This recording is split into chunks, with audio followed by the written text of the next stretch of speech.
दिल्ली के सीएम अरविंद केजरीवाल को एक बार फिर से ईडी की तरफ से नोटिस मिला है। कथित शराब घोटाला मामले में पूछताछ के लिए ईडी ने समन भेजा है।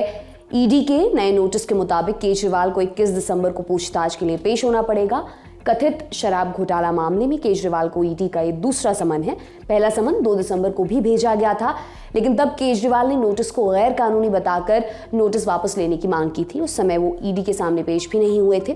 केजरीवाल इसी दिन मध्य प्रदेश के विधानसभा चुनाव को लेकर रोड शो में शामिल हुए थे। वहीं इस बार भी सीएम केजरीवाल का ईडी के समक्ष पेश हो पाना मुश्किल दिखाई दे रहा है। और ऐसा क्यों?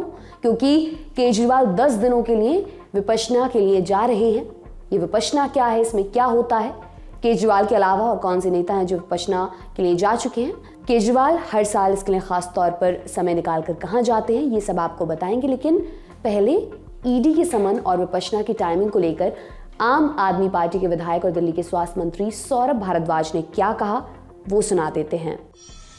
करीब 1 महीने पहले ही ये कार्यक्रम तय था कि मुख्यमंत्री अरविंद केजरीवाल जी विपासना के अपने कोर्स के लिए 19 तारीख को शाम को जाने वाले हैं। ऐसे में 21 तारीख का समन भेजना क्यों भेजा गया, 21 तारीख क्यों चुनी गई, हम भी हैरान हैं। हमारी लीगल टीम जो है इसको स्टडी कर रही है और उसी हिसाब से इसको रिस्पॉन्स करेंगे। केजरीवाल हर साल विपश्यना का 10 दिन का कोर्स करने के लिए जाते हैं। साल भी वे 19 से 30 दिसंबर तक विपश्यना में रहेंगे। तो सबसे पहले आपको बता देते हैं कि विपश्यना क्या है। बुद्ध की रीडिस्कवर की हुई कला विपश्यना एक ध्यान विधि है। भारत में ये करीब 2500 साल पुरानी मानी जाती है। जब गौतम बुद्ध ने इसको रीडिस्कवर किया था, रीडिस्कवर बताना जरूरी है, माने ये विधि उससे भी पहले मौजूद रही है, लेकिन कहीं गुम हो गई थी। फिर बुद्ध ने इसे वापस जिंदा किया। उन्होंने खुद इसकी प्रैक्टिस की, दूसरों को भी कराई। विपश्यना का शाब्दिक अर्थ है विशेष प्रकार से देखना। माने क्या? माने आप जैसे हैं, जैसे विचार या भावनाएं आपके मन में आ रही हैं, उन्हें जस का तस देखना, चाहे वो सकारात्मक हो या नकारात्मक, उन्हें बिना जज किए देखने का एक विशेष तरीका ही विपश्यना है। दूसरे शब्दों में इसमें आदमी खुद को चेक करता है और खुद को भीतर से शुद्ध करने की कोशिश करता है। जो कुछ भी घट रहा है उसको आदमी तटस्थ होकर देखता है और अपने चित्त को साफ करने की कोशिश करता है। विपश्यना कैसे किया जाता है?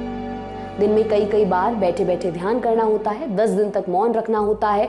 इशारों में भी बात नहीं कर सकते। विपश्यना में कोई दिक्कत हो तो जो आचार्य वहां पर हैं उनसे पूछ सकते हैं। विपश्यना के 3 स्टेजेस हैं। पहला स्टेज, जो साधक होता है वो उन सब चीज़ों से दूर रहता है जिससे उसको नुकसान हो। इसके लिए पंचशील का पालन करना पड़ता है, मतलब जीव हिंसा से दूर रहना, चोरी से बचना, झूठ न बोलना, ब्रह्मचर्य का पालन करना और नशे से दूर रहना।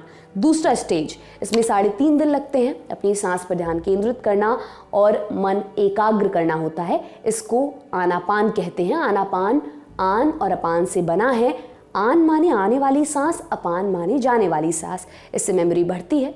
तीसरा स्टेज, इसमें बॉडी माइंड के अंदर जो कुछ घट रहा है उसे एक दर्शक के तौर पर देखना सिखाया जाता है। ऐसे में आपके अंदर जो कुछ भी वेदना संवेदना चल रही हो उसका पैटर्न समझ में आने लगता है। ये समझ में आता है कि अच्छा हो या बुरा, सब निरंतर बदलता है। विपश्यना के दौरान रूटीन कैसा रहता है, इसे लेकर राजेश मित्तल, जो खुद भी विपश्यना कर चुके हैं, बड़े पत्रकार हैं, उन्होंने हमें जो कुछ बताया वो हम आपको बता देते हैं।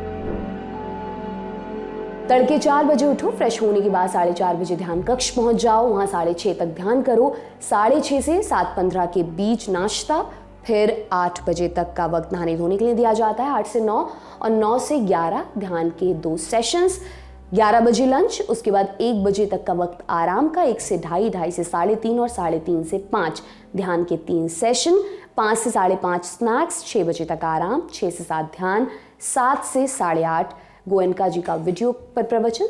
8:30 से 9 बजे तक ध्यान। और विपश्यना में कितना पैसा लगता है? विपश्यना कोर्स पूरी तरह फ्री होते हैं। रहने खाने का भी पैसा नहीं लिया जाता। शिविर का सारा खर्च पुराने साधकों के लिए दान से चलता है। शिविर खत्म होने पर कोई चाहे तो भविष्य के शिविरों के लिए दान दे सकता है।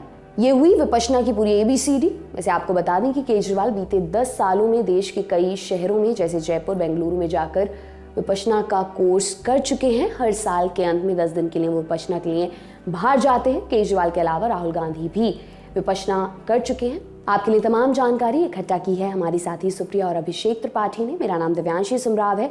आप देखते रहिए दी लल्लन टॉप। शुक्रिया।